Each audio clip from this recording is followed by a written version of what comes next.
Great. So welcome to today's webinar. This is Performing Fast and Efficient Worst-Case Circuit Analysis for Electronics Hardware using Maple. We're glad you joined us today. My name is Alex Bealby. I'm the Technical Marketing Manager here at MapleSoft, and I'll be your host for the 90 minutes for our session today.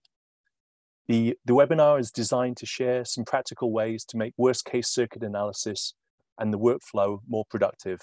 So we're hoping that you come away with some really practical tips that you can apply in your own situation, and that you learn some industry stories from our speaker today. The ultimate goal, as with worst-case circuit analysis, is that you end up with a more reliable product, safer, and hopefully takes less time to write up all these reports. So today, our presentation will start with a slide deck from Mike McDermott, last about an hour. There will be opportunities during the presentation for you to type questions into the Q&A at the bottom of your screen, or at the top. If you, Zoom will pop up a little Q&A button, type your questions in that. If you have general questions, put them there as opposed to the chat. There will be some resources, information added to the chat, so keep an eye out for that as it goes along. We also then, after the presentation, will have a chance to see some of the tools in action. Mike has prepared a demonstration of the tools and products that he uses. And we'll have a longer time for questions and answers at our end with both Mike and our MapleSoft product team. So Mike McDermott, we've had the pleasure to meet him. We're really pleased that he was able to prepare this and join us today. He's an industry expert with a 30-year career using and developing different tools that perform worst-case circuit analysis for electronics, primarily in the automotive sector. Mike has certainly earned his expert status working with design and product teams and performing deep analysis to address the safety and reliability of the circuits and subsystems. The type of electronic products he worked on include engine knock detection, ignition systems, anti-lock brake systems, power converters for electric and hybrid vehicles, driver assistance electronics, cameras, laser vision systems, you name it, he's probably touched it. And he also currently provides consulting services to the industry. The MapleSoft team connected with Mike a few years ago as he was starting to use the Maple product and was reaching out with some technical questions. It became clear that he had a broad understanding of the analysis tools needed for worst-case circuit analysis and the creativity to always seek out better ways of working. So that's really what we're asked him to share today. He's going to share from his industry experiences, his best practices learned along the job, and always keeping it practical, some tips and tricks that you can take away and apply in your own circuit analysis tasks. So thank you, Mike, if you'd like to take it away. Okay, thank you, Alex.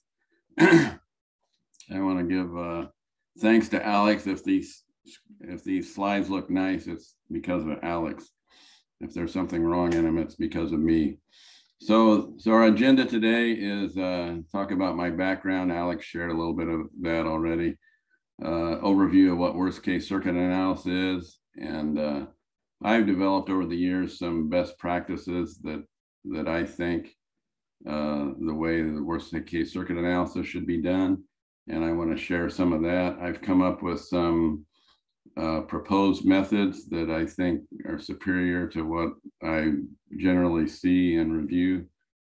And we have a slide on introducing maple and syrup, and that's really exciting. The flow chart, I have a flow chart of a process of how to do a worst case analysis.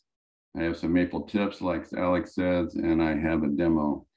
And stick around for the demo. I think it's really cool. And over the years, I worked with several people. I'll just name them here now. I've learned something from each one of them. Jim Bach, I started out with him in worst case circuit analysis, switching from a product engineer, and I learned a lot from him. Samir taught me Maple. We actually, years before Samir came, we had another guy. We were looking at different tools to replace MathCAD. We had a guy come in, and I don't remember his name, but I remember thinking this thing's really powerful, but I couldn't figure out how to use it. But Samir got me over that hurdle. Pratik, I learned a lot from Pratik Sheth, and he learned maple a lot faster than I did. I'm kind of slow on things. Rukos challenged me to do things. Rukos Atala, I worked for him for a while, and he challenged me on how to make the tool so that at the very end, right before you go to production, you make sure things are right. And I've been able to do that now, but I don't work with him anymore. Kevin Grady was a tough customer. I learned a lot about worst case circuits analysis by his detailed reviews. And I want to thank Dan Harshbarger and Jay Morano, who give me the freedom to develop these tools and do things the way I think they should be done. So I used MathCAD for several years. Jim Bach basically came up with worst case analysis functions using full factorial analysis. We do it one equation at a time. And that was the backbone of our tool for a long time. Versions after MathCAD 10 wouldn't work with our tool, so we were stuck. And we finally switched to using Maple in 2016. And I remember talking with Pratik about this, and I remember saying, we were talking about what we can do with it. And I remember saying, we'll be able to do things we haven't even thought of yet. And I'm going to share with you today some of those things that you're able to do with Maple that we didn't even think of back then. So what is worst case circuit analysis? It's a method. You want to make sure your circuit works properly over all component variations and operating conditions. And typically the automotive OEMs have these requirements where you have a schematic and bill of materials for the circuit being analyzed, a theory of the operation of the circuit, and then equations for all the calculations that you're going to do and the range of all the parameters and all the calculations, and compared that against the requirements. And also stress analysis. And that's usually done separately, and I'm going to talk more about that. And Alex put this slide in here with an oscilloscope. And I work all on the computer these days, but I remember it's been several years ago now, but I went to help a guy in the lab. He was seeing something on the scope, and he said something like, I don't know how to use this scope without a mouse. And I remember that made me feel really old, because when I started out, oscilloscopes were all analog, and if you wanted to record a waveform, you had a Polaroid camera that you would clamp onto the scope. So I'm really a dinosaur now. So what do you analyze in a worst case circuit analysis? Well, the customer is primarily interested in their requirements. Is it going to do what I want it to do? There's also internal requirements. One circuit has to feed another, and it's got to be able to do certain things. And you want to do component stress. It might not have anything to do with these requirements, but you don't want to overstress your components. And that's really a requirement. And then some items you calculate just for information. So you might calculate power in a component so that you can add up all the powers in all your components and do your thermal analysis in another tool. So I have particularly liked math-based analysis, and I generally dislike simulators, and you do have to use simulators sometimes, and I still use simulators when I have to, but I avoid it as much as I can. And for these reasons, the model behavior is not guaranteed. You go to the web and you download somebody's supplier model, and it'll say in there, or before you, it'll let you download it, it'll say, you know, this isn't guaranteed. This is no guarantee in this model. The model's limited in scope. Generally, what you get is nominal behavior only. You don't get the worst case behavior. You might not get temperature variation, or if you do, you might not know how accurate it is. And it might not mimic the region of operation that you're using it in. They might have tuned the model for some region of operation, and you're using it somewhere else. Whoops. And then once you get past all these hurdles, it's difficult to perform the worst case analysis and document it. It can be very time consuming. Simulators generally do things on time step by time step, numerical solving, and it's a slow process. So if you want to do a lot of runs in Monte Carlo or something, it can be very time consuming. And I don't have patience for things that take a long time. So what is math-based? It's kind of a subset of worst case circuit analysis. And basically you have it's something that you can identify with an equation with variables. And it's not spikes analysis, it's not signal integrity or power integrity. Those are different tools. And we're not talking about that here. And I just went off on the wrong slide somewhere. Okay, I need to be more careful. So with the Maple math engine and the syrup add-on, and we'll talk about syrup later, but you can do much of the simulation that's traditionally done in a simulator. You can do it in math-based. And I can't speak highly enough about, whoops, I can't do that. I can't speak too highly about syrup. Syrup will actually take a net list and create the equations for you. So all this math analysis that I do, I'm able to do without typing in any equations, basically. So you want to do worst case analysis during the design process, not at the end. And part of that reason for that is when you're designing a circuit, you know exactly what it's supposed to do. If you hand that worst case analysis off to somebody else, there might be some lack of information in that handoff, and the person doing the worst case analysis might not do things exactly right. And it reduces errors and rework. If you can implement it in the design process, you're in a much tighter loop.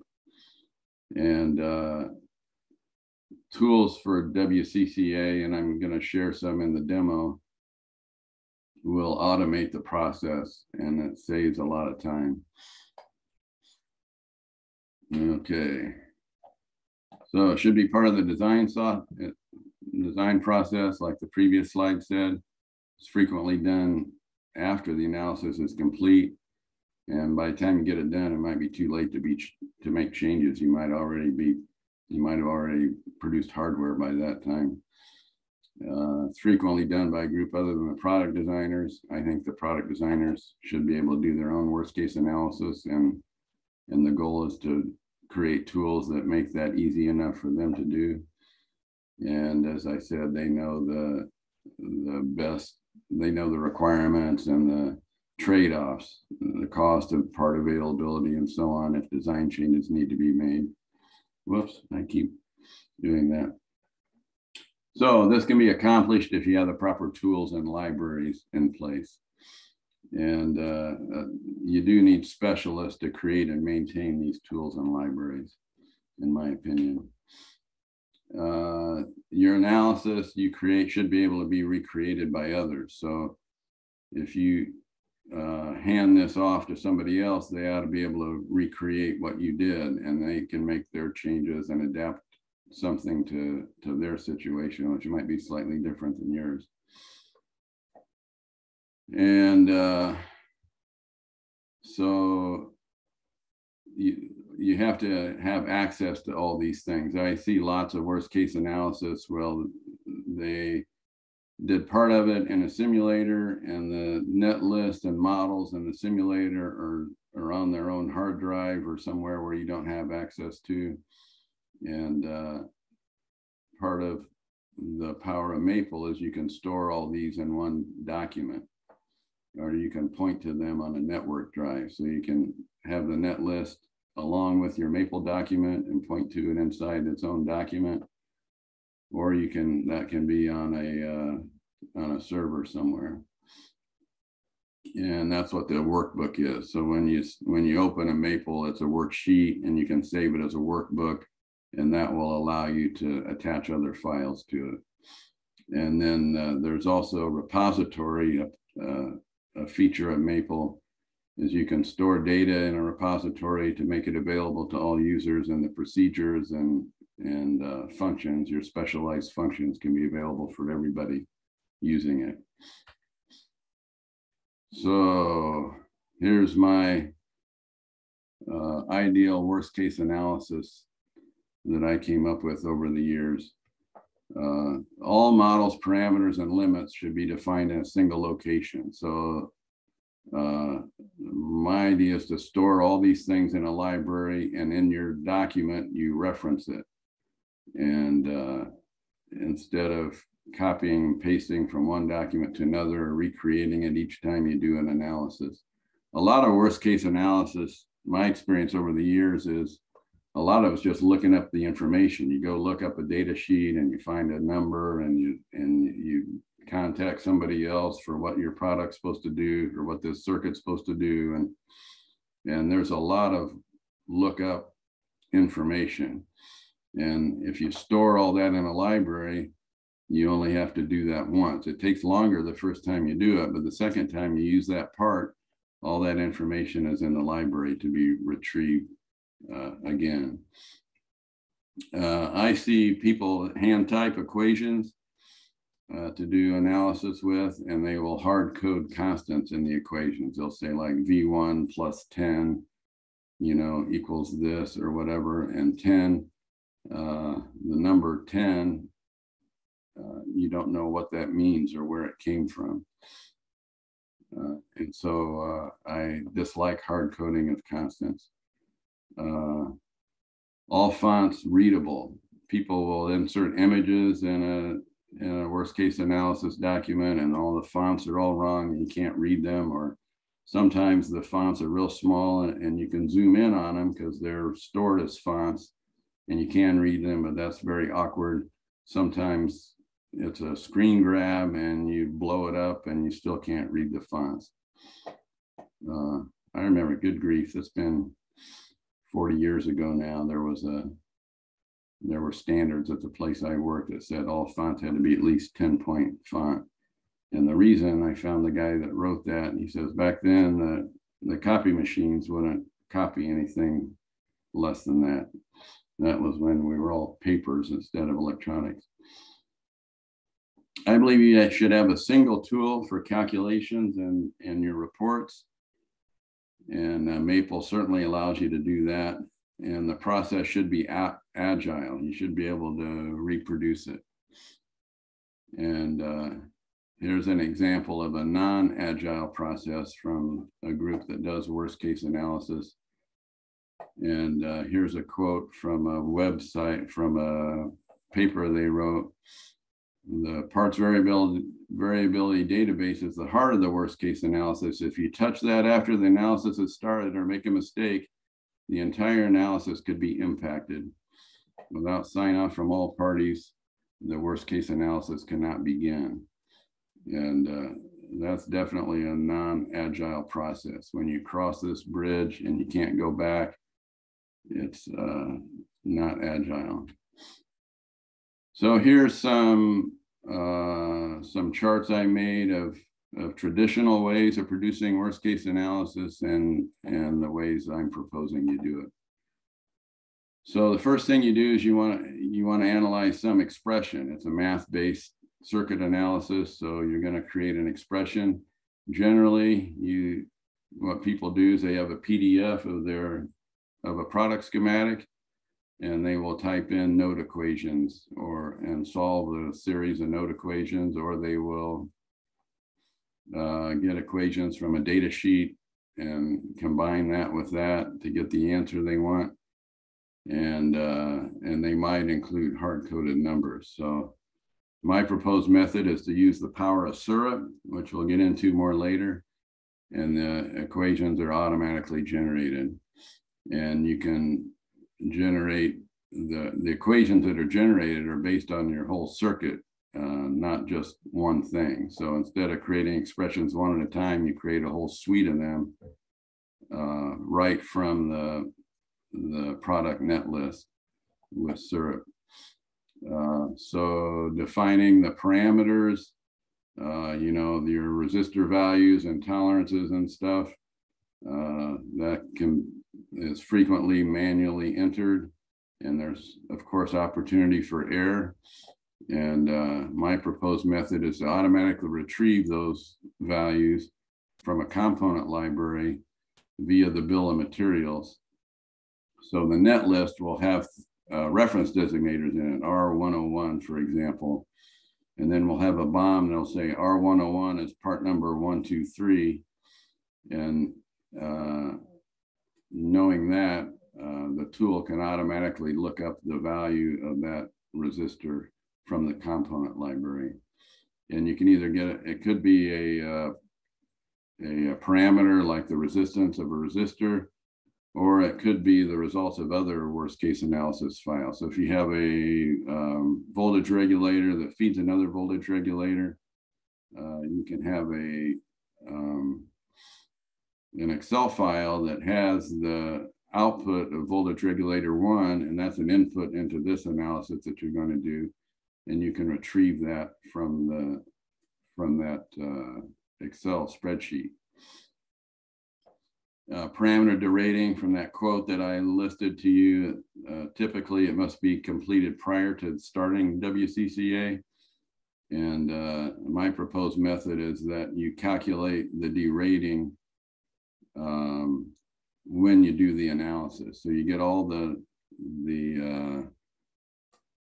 numbers that you need, the temperature for a resistor, for example, the nominal resistance, the tolerance, the temperature, and then from that and the type of resistor, you can calculate a derated tolerance, and you do that on the run. So if anything changes like temperature, you can change that in your document, and that's referred to when you do this at runtime. And so if temperature of your product changes, you can adapt to it quickly. And resistor derating, normally you manually derate it by resistor family. You might say, you know, this family resistor with aging and stuff derates from 1% to some other percent. And the way these resistors age during the aging process is not consistent among suppliers. And there's nuances in resistor family may not be captured correctly. Even for a given family, there's subsets of that family based on the size, the package size, or the tolerance, or the value. And I created a very tedious process one time looking through something like 100 data sheets of resistors, and I sorted them all out and found out all their aging things, put them in a spreadsheet, and identified them by regular expressions. And so we get the exact derating for a particular resistor. Let me look here. Okay, now I'll go on to the next page. The limits, the specs of your circuit are, well, these can be component limits, like a FET, RDS on. If you want to use an RDS on value, it's at a given gate voltage, and that gate voltage, either you don't, in a traditional worst case analysis, you either don't check it or you check it manually. You manually enter it and say, you know, if VGS has to be greater than 4.5 and I'm doing 5 and I'm good. And that limit can be automatically retrieved from the component library. There's different ways to calculate extreme results. In the demo, I'll show you 4 or 5 ways. One way that is used is to manually calculate the partial derivative of your expression for each parameter and use that to select either the min or max of each parameter. Another method is full factorial, which I did for a long time. And that's a robust method. It can be time consuming, and I'll show you that.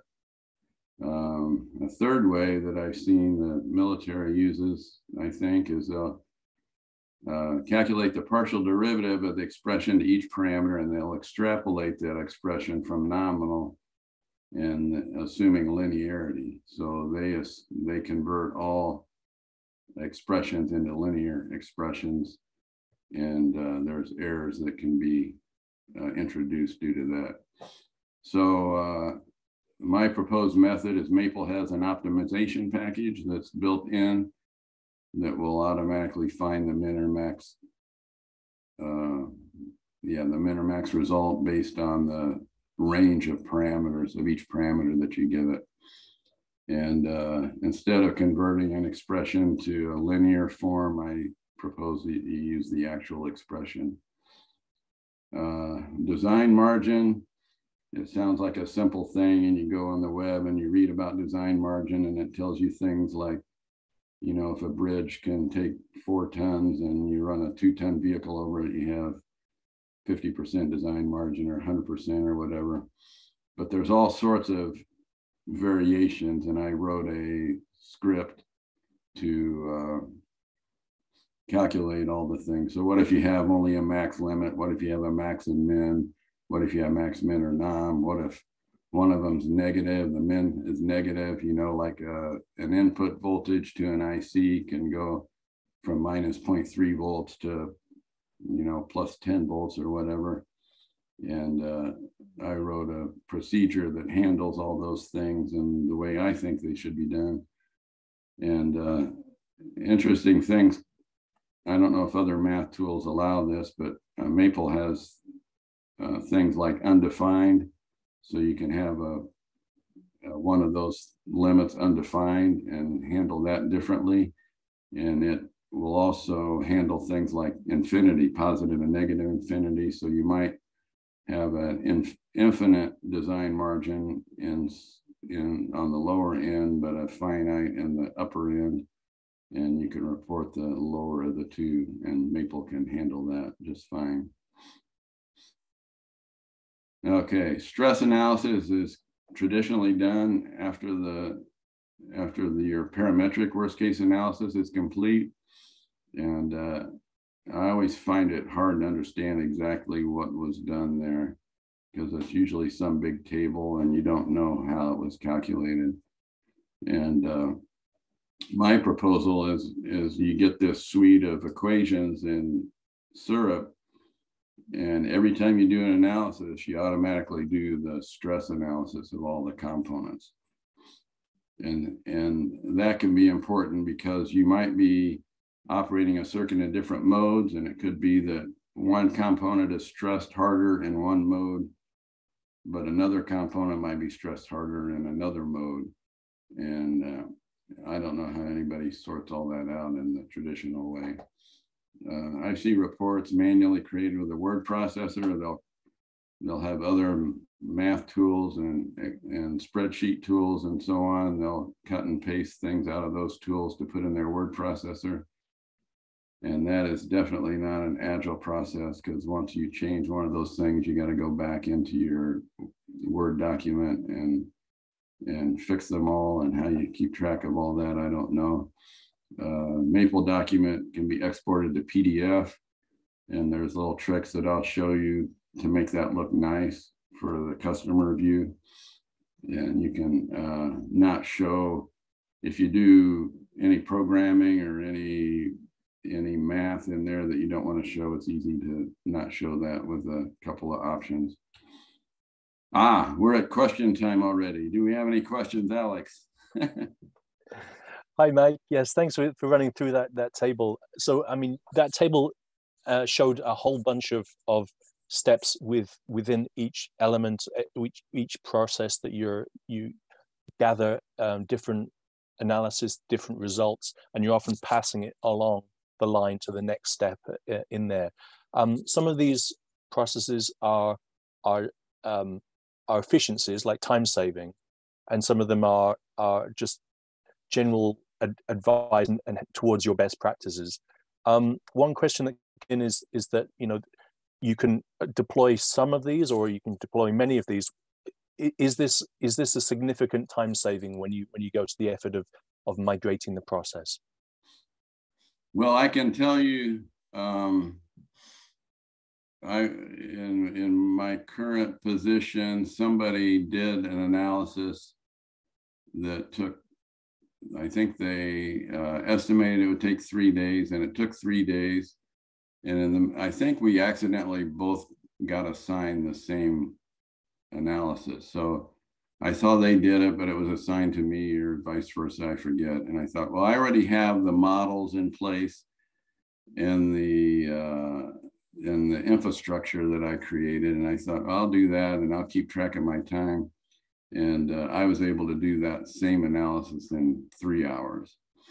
So that's an example of the time saving. The other thing is, once you develop these models and the component library that has all the limits of all the things to check in that model to make sure you're using it right, is you don't have to rethink that all the time, that you've done a complete analysis of that part, all the stress analysis and everything. So it not only saves time, it can be more rigorous, more complete. You certainly add robustness to the overall process. You can check it a little bit more easily as well, I hope. In terms, so just a pause then. If anyone else has any other questions, there's the Q&A button at the bottom of the Zoom, or at the top if you move your cursor. Please type your questions in there, and we'll read them out. You will not be recorded with audio. It is just going to be typing. But if you want to add them here or through the next session as well, we'll have some additional time for questions at the end. And just one other question that saw come in: the types of circuits that you have analyzed. Could you give any examples of the sort of circuits that your system has worked well with? Yeah, almost anything analog. I've done bipolar, the op amps, bipolars, FETs, lots of power supplies, and you can analyze power supplies very efficiently in Maple, and almost any kind of a circuit. I go to Maple first. Well, our sales team will be happy to hear that one. Now, so the second half of the presentation is going to be covering in the tools. So we're talking in the weeds, in the where the rubber hits the road. How do you make these efficiencies? Some of the lessons that you've learned, and even just introducing some of the other tools that you've you mentioned syrup and so on. So shall I hand back to? Oh, actually, we do have just one more question. Are you going to present an example of the circuitry in your demonstration? Yes, so, I have a buck regulator. I'm going to analyze the output voltage, and analyzing it 5 different ways. Awesome. And we just have another question just come in from Infinix Hot. Is it application for both parallel and series connections? And can this also apply to internal circuits? It can definitely apply to internal circuits. I don't know what you mean by parallel and series connections, but you've used this in a variety of AC and DC worlds. Oh, yes, and there's a lot you can do in DC, but you can do. I mean, syrup will do AC, DC, or transient, and I've done all 3. But typically, DC can be very powerful for more than what you would think. Okay. So if you have any further questions, please add them to the Q&A. The chat will not work for that. Please add them to the Q&A, and we'll get either a response while Mike's talking, or have some time at the end to read some more about the different applications and products. So just in the interest of keeping moving, Mike, do you want to hand continue with your presentation, and we'll pick up later with some more questions. Okay, this is Alex's slide introducing Maple. Maple's a software tool to do math calculations. It requires a license. It's got all kinds of power. It has a very robust programming language and 5,000 plus commands and solvers. Example of those is string tools and which I think I have some examples of using string tools package. And there's a package to do everything. I mean, you think of something and you can look it up if you can find it. Kind of reminds me of my parents' garage when I was a kid. My friend would come over and we'd build things and we'd say, what we really need is this. You know, my dad kept everything in the garage.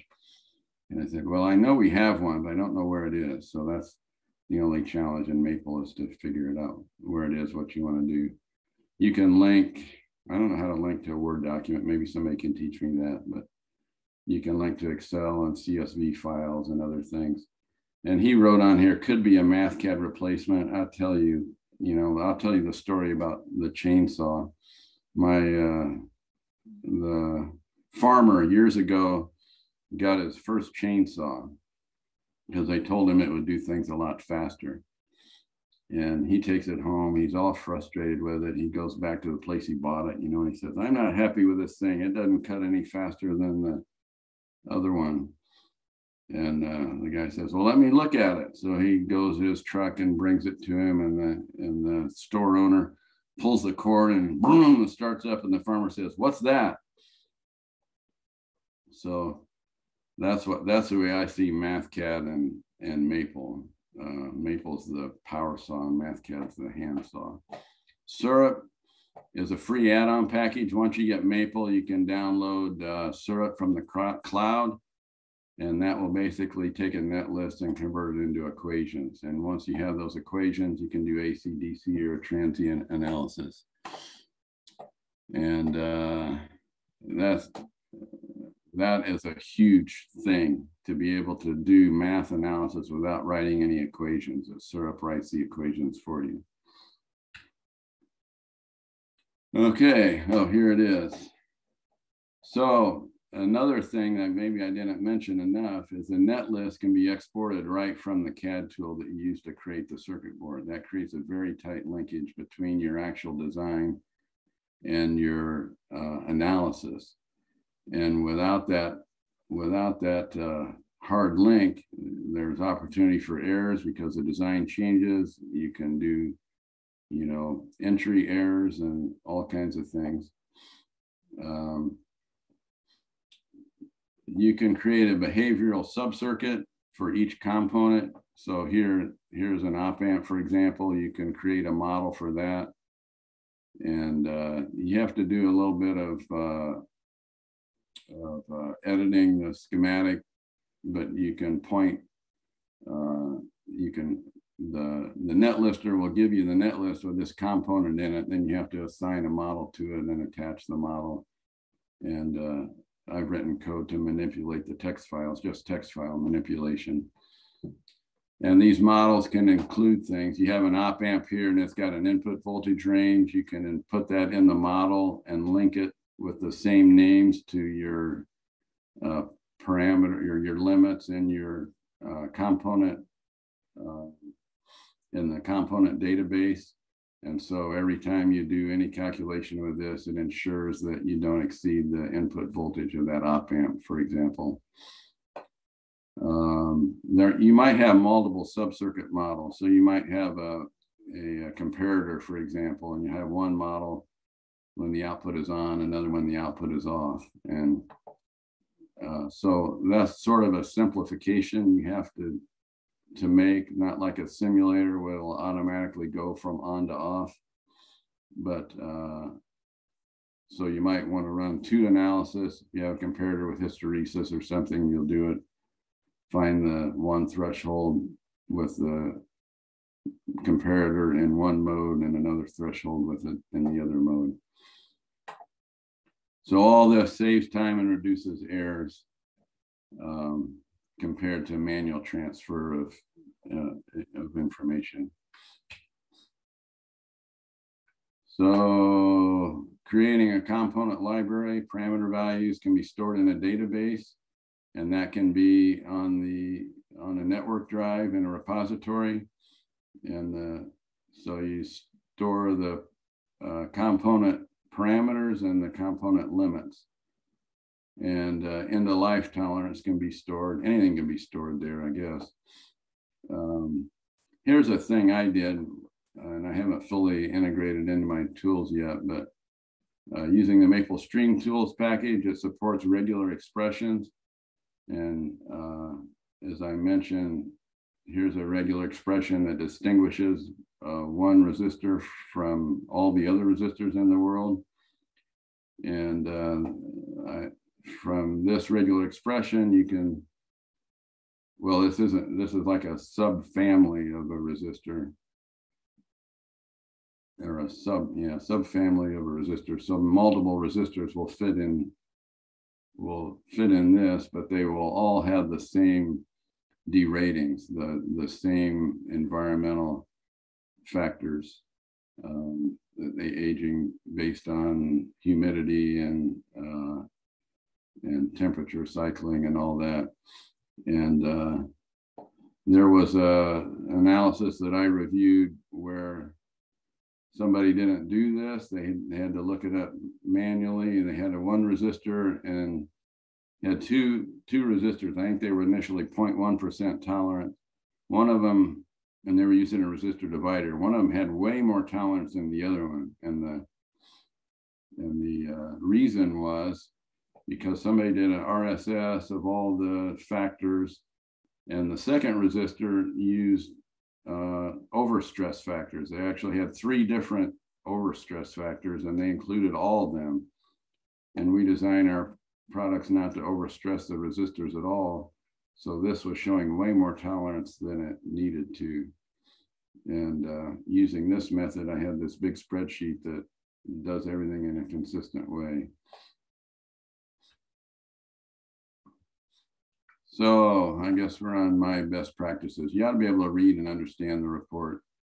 All calculations should have pass-fail, and that should be automated. Sometimes people will say, you know, I'm analyzing this and it passed, and you don't know what it was being compared against. And sometimes it might be compared against something, but they'll put a pass-fail flag on it or something, and then that might not be accurate because that was manually done.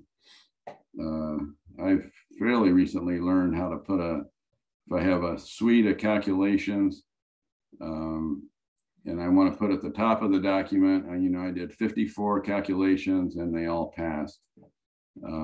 I figured out how you can put an empty table up at the top of your document. You can get to the end, and then you can populate that table at the end. Unit should be using all calculations. And I remember years ago, I think it was in Sabre, I was making a model of something and I thought it was right. And then I thought, okay, I'll put units in now. When I put units in, I realized I'd made a mistake in creating my equation.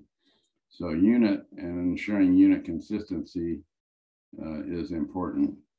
And I decided from then on, I would always do that. And it's probably about the same time, or maybe after that, NASA had a probe going to Mars, and they actually crashed it into Mars because of units. They commanded English units, and the craft was using metric or vice versa, I forget. No hard codings of numbers and equations. And use the actual equation to do the analysis and not a linearized form of it. More detail on using a single tool. I was reviewing a worst case analysis. It was written in Word, and it was reporting calculations that were done in Excel.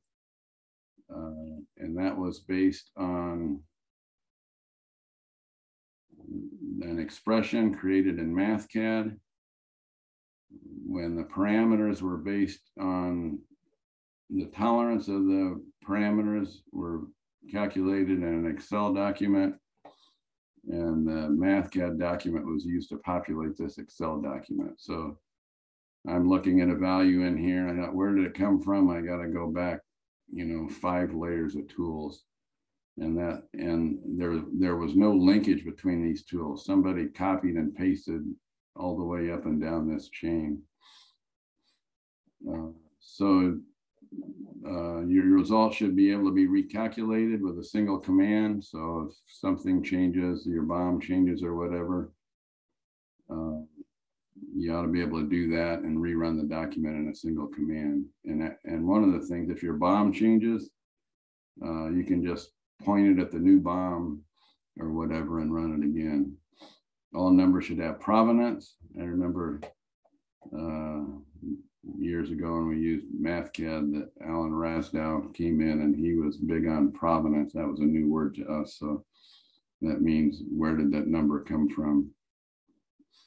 And no links to files on the creator's hard drive or something. So here's kind of a flow chart of how I do things. You got your schematic, which comes from your CAD tool. And from that, you can generate a net list and a bill of materials. And these are the 2 main inputs. So from these 2 documents, this bill of materials, this net list will just be a subcircuit. So this, this image here might be, one of 50 subcircuits on a certain circuit board. But the bill of materials will be the whole circuit board. So, excuse me a second. With Maple and some coding, you can determine only what's in this net list. You can create a bill of materials only from this subcircuit. And also some of these elements on here might be do not place. Well, if they don't show up in the bill of materials, but they show up in the net list, you can have code to comment that out.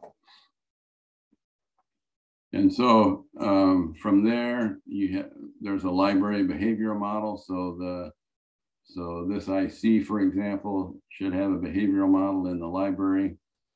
And so we find that, and that should actually come from the component library, I guess. So you have a behavioral model, and then, you have to define your sources and loads. So these are the main 2 documents. And then you have to manually create your sources and loads, and the values of those can be gotten from other documents if you want. So given behavioral models, your net list and the models and your sources and loads, you can run SURUP, and that generates equations. And once you have equations, so now you have equations. So from your models, you go to maybe that arrow is right. So you go to the component library, you get the parameters and limits of that component, the deratings for those 2 factors. And from the parameter derating, you can optimize your equations. And that means to find the minimum and maximum parameters that are possible. I think we just lost your camera, Mike. Sorry. Oh, yeah. I'm trying to look at the wrong, because I have my mouse on one screen. Thank you, Alex. Thanks. I've got to, let's do this. There we go. Okay, where were we? So, I guess these sources and loads and circuit parameters are similar, so they can feed into that. You can find the minimum and maximum, and then you can compare that with your limits. And from that, you can create a pass-fail report. So some of these limits come from components, some of them come from requirements, circuit requirements. And so Maple is kind of all the arrows inside this tool. And here's the key down here. So results are green. All the yellows are things that come from outside of Maple or have to be generated. And then all of these kind of things are stored in Maple libraries. Okay, more tips and tricks. Here's a thing: when you have a subcircuit model, it won't automatically do this for you. And this is the kind of editing that you have. Whoops, this is the kind of editing that you have to do. So for example, this is sub-circuit model U1.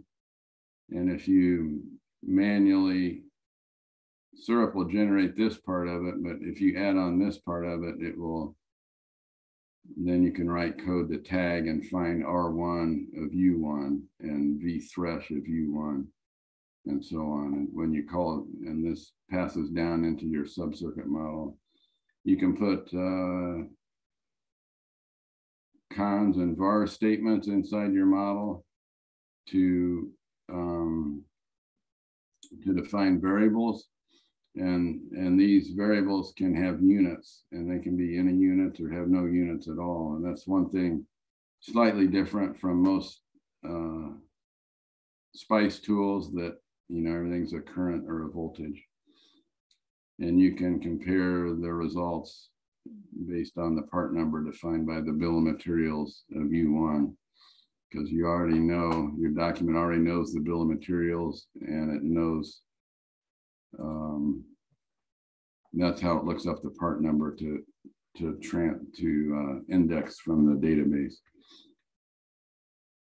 So when you open up Maple for the first time, it will say, what do you want, worksheet mode or document mode? And I always use document mode, and that's a preference of mine. If you're more of a programmer or something, you might want to use document mode, or want to use worksheet mode. And I like to use tables as much as possible. That gives pleasing results and organizes them in a good way. And as I mentioned before, you can put a blank table at the top and populate it later. It's a component, so you can, you have a component in your document, you can access it from anywhere inside your worksheet. The optimization package, it has minimize and maximize functions. If you give it an equation and a range of each parameter, it returns the extreme values of the result. It will also tell you the parameters that it found to give you the extreme results. If the equation is non-monotonic, it might not work for you, so beware of that. And I found, even with monotonic equations, that I use partial derivatives to define the starting point, and that makes it better at finding the exact extreme. And I'll show you that in the demo. Hiding content, this is kind of Maple features. You can, if you have coding and stuff inside your document that the customer doesn't want to see or doesn't need to see, you can hide that easily. If there's parts in there that you do want to show, you can use a print statement, and that will put it in an output region that will show. And Maple has sections that you can collapse, and you can if you want stuff hidden in sections, you can do that and collapse them right before you export them to PDF. And one of the options is to collapse all sections, so you don't have to go do them one at a time. There's different ways to do code. I tend to like code edit regions. So Maple Workbook, I talked about that a little bit earlier. It allows you to attach images, Excel files, and net lists, and bill of materials, and whatever else you want. Repositories allows you to have your company procedures all in one place and available to all users. They just have to put a link to it in their startup code or something. And you can make help files, and they look exactly like Maple help files. So it makes it pretty seamless for the users to know how to use any functions you create. What I've been doing recently is you can put a description in your procedure, and then in your Maple document, you can say, describe this function, and that's kind of a poor man's help file, and I found that to be adequate. I found if you want to insert tabular data, Maple has tabular data things. And I've tried several of them, and I've finally fallen on using Excel. Like everybody knows how to use Excel. You can do formatting in your Excel document. You can lock regions and all kinds of things. And so what I've done, if I ever have any tabular data, I'll just store it in Excel and import it into Maple that way. And that Excel document can be in your Maple worksheet. Something I found recently is if you write an equation in a document, in an Excel document like that, to keep it in text form in the library where you store it, and only evaluate it, only convert it to math and evaluate it right before you use it in the final worst case analysis. And there can be some, if you don't do that, if you evaluate it first, there might be some simplification that occurs, and it can mess you up. Okay, Maple automatically numbers equations. I was surprised to learn MathCAD doesn't do that. I thought it did. Procedures can be, there's lots of flexibility in creating a procedure. You can have a variable number of parameters. The type of parameters can vary. And you can have optional parameters. And you can use the parameter type for processing. So you can have a procedure where if you give it a net list, it can say, oh, that's a text net list, and I'm going to do this with it. I'm going to use syrup on it. Or if I give it an equation, I've got an equation, I'm going to do this with it. Regular expressions, I guess I talked about that. I created 120 regular expressions to identify characteristics of 500 resistors. Oh, the other thing I did was I decoded the ceramic capacitors, have these 3-letter codes, and there's different set of 3-digit codes based on a class 1 or class 2 capacitor. And I use regular expressions to decipher these and translate them into what they really mean in the characteristics of the capacitor. I like to use data frames and data series as much as possible. It's like an array or a vector. Data frame is 2-dimensional, data series is 1-dimensional. And here's an example. You might have a data frame called fruit, and you can call up a value you want out of that data frame by calling apple and carbs per gram, for example.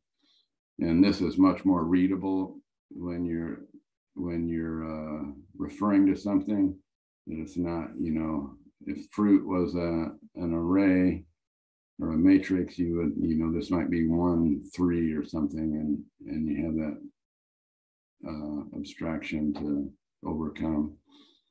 You can take an Excel sheet and import it into a data frame. And the cells in the data frame can be strings, variables, equations, sets, lists, other data frames, all kinds of things. And you can easily display a data frame as a table, which is my favorite way to present data. Well, one of my favorite ways.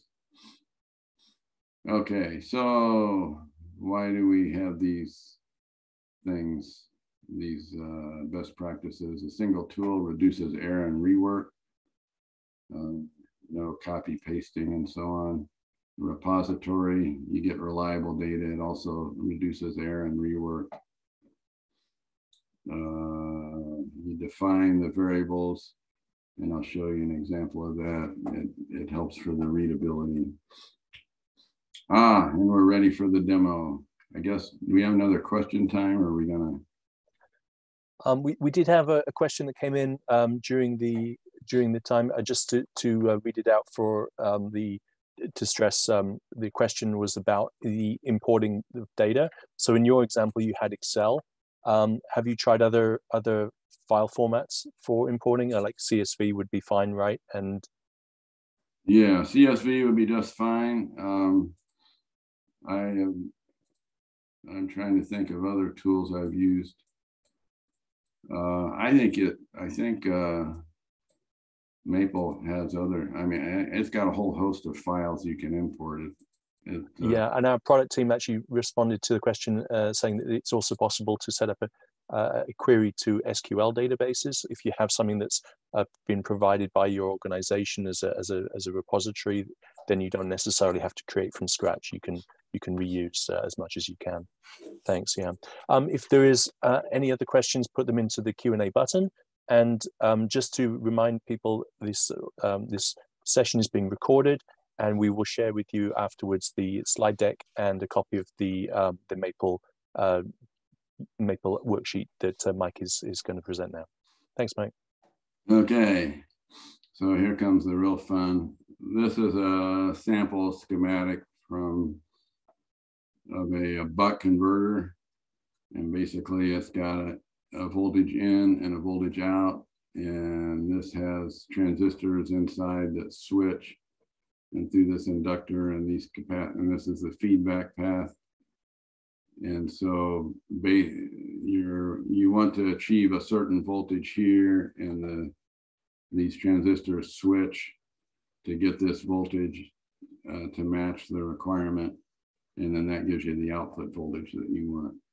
Now, I made a net list. It's not exactly the circuit, but it has the same function. So, excuse me. So the idea is this would be part of your overall schematic, and you would create a net list of this. And in this one, the only thing you have to do to assign models would be this inductor and this power supply. So here's my test circuit I made up my own IC. I called it IC buck, but it's calling subcircuit model U1. And then here's the parameters of that part. And before I get too far along, well, okay, so we call this the subcircuit, and then imagine that you pulled this from a library. This is the subcircuit for IC buck, and it's a state space averaging model. And I remember, does it say, no, it's I called it an average. I remember learning in school like half a century ago or whatever, state space averaging model. I thought it was always a fun thing to say. But this is an averaging model for that. Now, what we traditionally do, and what I found is, an averaging model doesn't do the ripple voltage. And so I find what I have been doing is I will use a simulator and calculate the ripple voltage and add that on afterwards after I calculate the average voltage. And I wrote a tool one time that would do maybe one capacitor, one input and one output capacitor, and it was accurate with that. But as you can see, we often have multiple capacitors, and they can also be different values, and the math gets way too hairy to handle that. So NetLister or a circuit simulator is best for that. So we have our product net list and our subcircuit library. And so now we can solve that. So here's a solve command. It's part of the Maple package. And it generates two sets of equations. Yeah, so here I combine them. And I convert them to a list, because a set does not preserve order, and I want to keep order. I don't know why I didn't have to do this, but there's all the things we solve for. Oh, it goes into this table. So just this amount of code here generates all these results. So what we're primarily interested in right now is the output voltage, but we're also getting the current in the inductor, the current in the resistors, input voltage. We get all these equations. We didn't have to type any of them. And if your models are all correct, these will all be unit consistent and will all be accurate. And here's, I thought one interesting thing is my IC model has FET resistance in it, but it doesn't that doesn't show in the output voltage, but it does show in the duty cycle. And you could put other things in here. You could, you know, power dissipation and so on. And okay, so now we're going to read. We have these expressions. We want to analyze them. And so here I say, okay, I want to import this file, which is embedded in my document. So this is the syntax for being embedded in my document. And this is the calculations. And I can open that up. And here's a spreadsheet that I created. Now, often this can be generated from your library because you know the bill of materials, you know what R1 and R2 are, and you can you can just pull these things from the library and put them in a table like this, or somehow else get them into your document. Oh, so these are calculations we want to perform. So we want to know the output voltage. We want to make sure that this IC's input voltage is within its range, and so on. Power dissipation of resistors, inductor current. You want to make sure the duty cycle doesn't go outside these ranges. And there's a similar document here for the values of all these things. So there'll be the other document parameters will say R1 varies from this resistance to that resistance. So Mike, just in terms of use of this, if a customer came back and said, I have a different requirements, this is the place where you would change it and it would cascade all the way through your document. Is that right? Exactly, right. And I can even demo that maybe, but here we decided we want our output to be between 4.5 and 5.5 volts. So now if your requirement changes or you decide to change it or whatever, you can just type it in here, or this might be populated from another document somewhere, your customer document. Your customer might say it's got to be between 4 and 5, and maybe the customer changes their mind. You could have this automatically updated. Okay, so we generate all these equations. These are all the calculations we want to do. And this is a table version of that thing. We imported it and made it into a data frame. And here is that. Here is that other Excel document up here. And this is my input voltage into this circuit and its range, and it's R1 and its min, nom, and max. And you see we have units on all these things.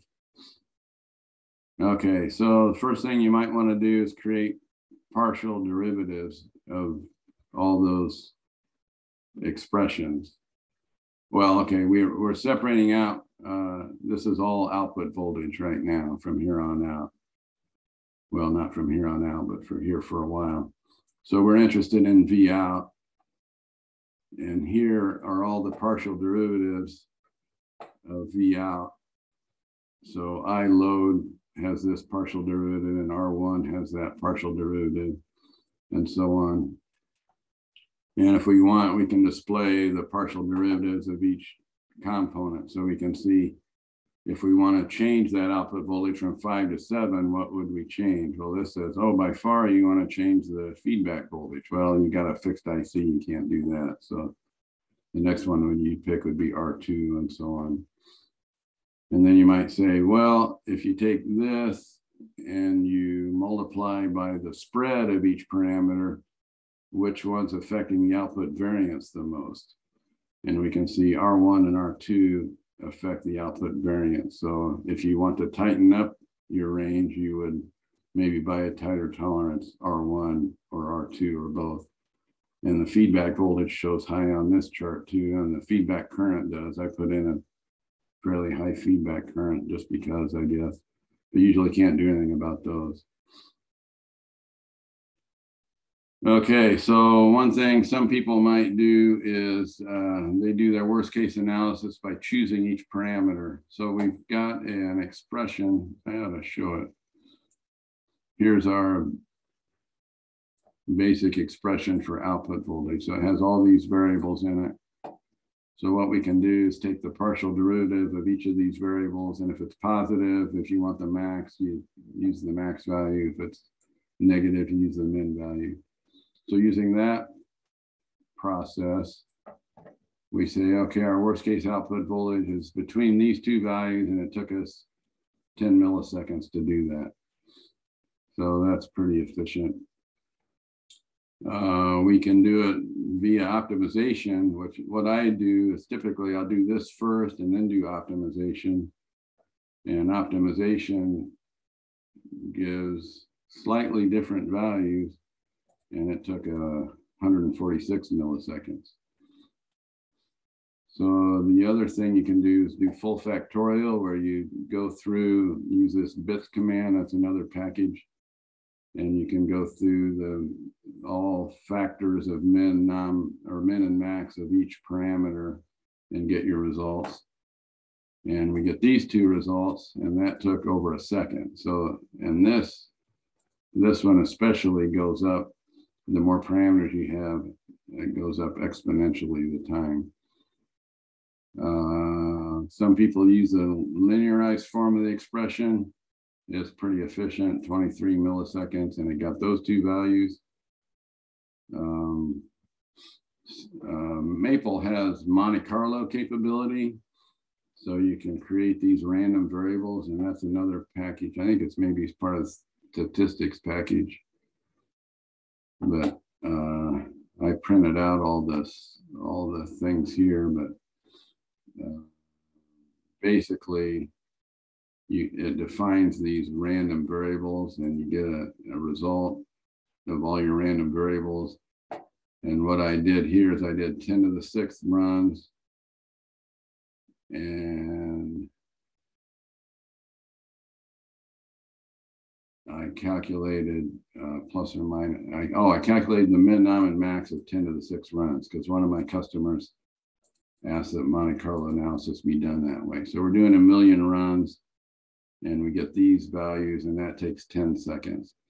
There's actually a slightly different way to do this in Maple that I learned recently, is you can actually do, instead of sampling a million times, you can actually find the mean and sigma of the exact expression. And I calculated, I don't know if I commented it out or I just took it out, but I did that on this one, and it took like 45 seconds, which is way exceeds my patience level. So now we take all these results and compare them. And here's the results we get if we choose by slope. This is the min result. And these values aren't much different. And I didn't cherry pick a nonlinear expression, but if your expression was nonlinear, these things would vary by more than they do. But this just shows that there is variation depending on what method you use.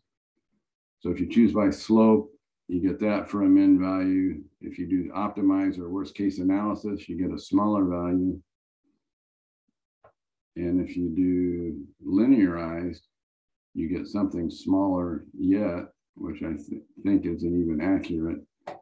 And if you do Monte Carlo, you expect that to be more conservative because it's not actual worst case, and that's what you get here. And similarly, you can see the max result varies depending on the method that you use. And then this is dB milliseconds, a unit I made up to compare the times. And you can see that this full factorial, you know, the time difference between here and here is pretty significant. It's like 10 seconds versus 1 second. And this grows a lot the more you have the Monte Carlo one takes the most time. So here's a procedure that I wrote, and this will be shared with you if you want it. And it imports the calculations, and so you give this thing the calculation and parameter data frame and the solution that we did up above. You could do this You could give it the net list here directly and let it make its own solution, but I just chose not to do it that way. So this uses it determines the partial derivatives, and it uses that as to input to the ranges to the minimize and maximize functions. And I'm not going to go through all this code, but part of the code is doing the calculations, and part of it is displaying it. And here is the result. So I output a table. This procedure returns a table called T. And so here I insert worksheet T, and it has the title up here. Here's the parameter values. And then here's all the calculations all done at once. So here's our output voltage. It displays the equation. It says, okay, here's what it was supposed to do. Here's what it did, and it failed. And this is all done automatically. And then the input voltage range, it's supposed to be, I don't know, the spec is be between 5 and 40, I guess, and we passed, and so on. So all these equations are automatically generated. All these results are automatically compared. All your pass fails and design margins are automatically calculated. And somewhere, I think I show the time it took for all that. Yeah, that was all done in less than a second. So if I'm not wrong, I can calculate that and regenerate. And there we go. We just regenerated it all. So I think this is a very clean way to do worst case analysis. The results are very easy to understand. Everything is documented, exactly every parameter where it came from, instead of having to look through pages and pages of a document or go through chains of other documents and so on. So that ends my demo. That's awesome. Now, just one angle that came up with some of the conversations we're having in the chat was about transferring it from a very versatile, very agile tool into a locked document. So you'd usually just save this as a PDF to be able to lock it in place, ready for presentation. Is that right? So you can export. It's very easy to do. You export it as a PDF, and that's all there is to it. Great. So that gives you opportunities to then run it several times with different values, but then keep the results in different versions for as the design changes or as the bill of material changes, right? Right. Yeah, and I didn't show it here, but I will typically, up at the top of the document, I think I mentioned the summary table, and I will have another table that will show the bill of materials that this came from and its date and timestamp. I have at the bottom.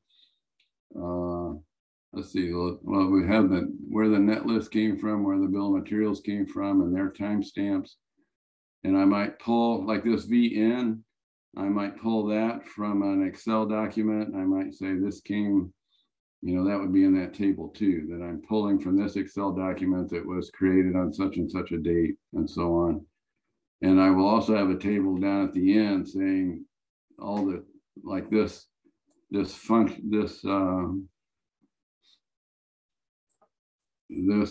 procedure, if it's in a repository, it would say, okay, I pulled this procedure from this repository with this timestamp. So everything is documented. You know exactly where everything came from. So obviously it's not as flexible as Word, but have you been fairly happy with the PDF export, that it gives a true representation, doesn't butcher the fonts and things? Right. It's a little bit tedious to do pagination, because you get some of these things that will span more than one page. So the only thing I have to do is there's a view. See if I can find it. Because you can minimize some sections if you don't want it to appear in the yeah, text, right? Yeah. maybe it's file. I can't think very well. Anyway, you can view your document. I have to go through that several times and paginate, like I want to put a page break here so this section doesn't span things. And there's things you can do. I probably didn't do it in this one. But when you create a big table like this, it might span several pages. So in these table commands, you can put in things that it's allowed to do a page break here, because before I did that, these things would hit a page and they would just stop. So, you know, if the page stopped right here, you'd miss the bottom half of the table. But you can avoid all that kind of stuff.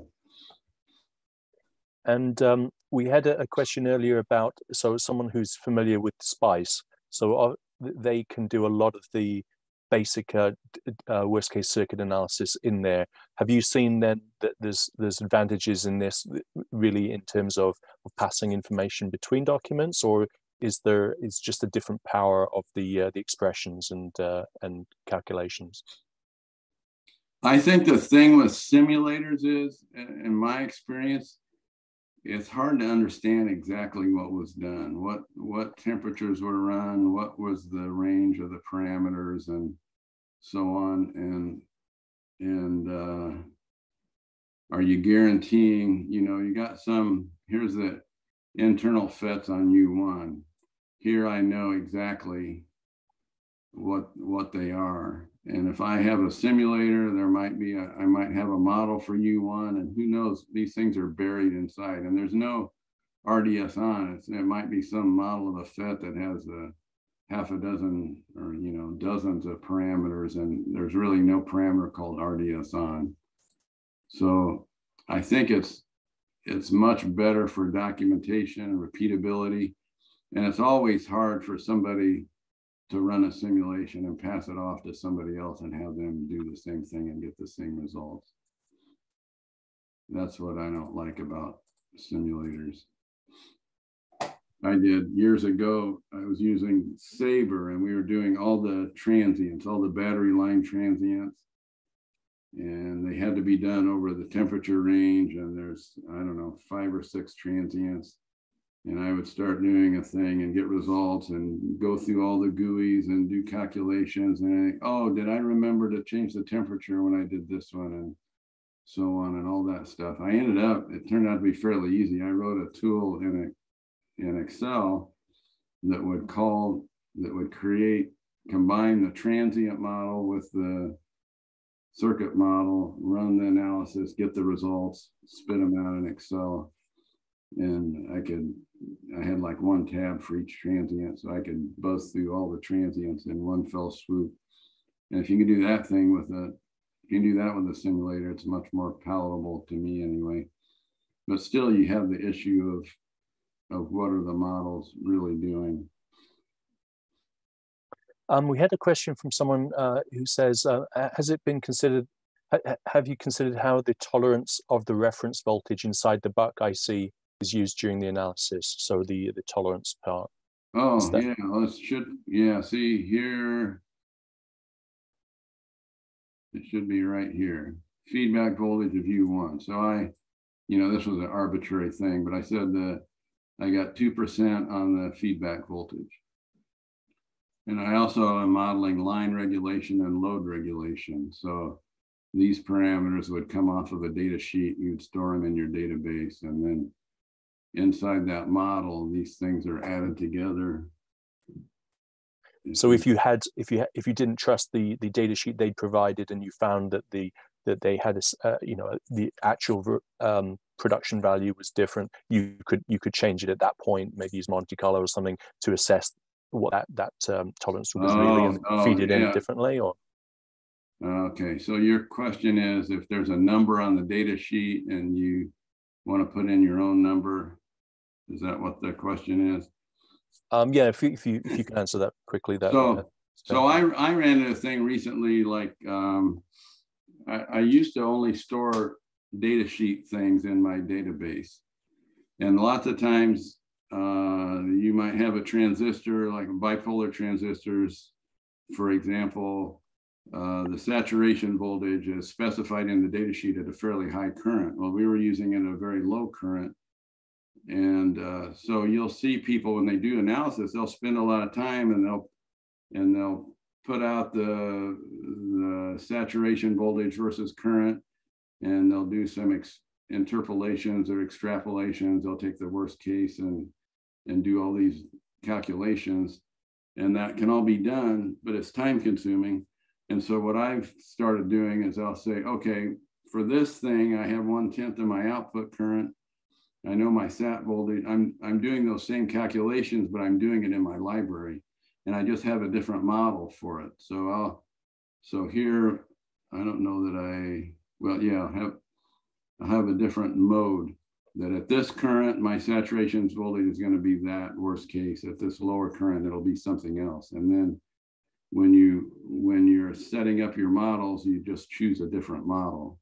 I think that answers. Yeah, you know, that you could switch modes and then you could switch the models regarding it. Yeah, that's really good. Yeah. We just have time for probably one more question, then I'll give you a chance to wrap up, Mike. There was a question from Suhas that said, how are the units handled here in the work document presented? Do you have to define them in a separate unit handling package, or can you actually specify them as you go through the worksheet? Yeah, units are, Maple handles units. It's got a powerful unit package.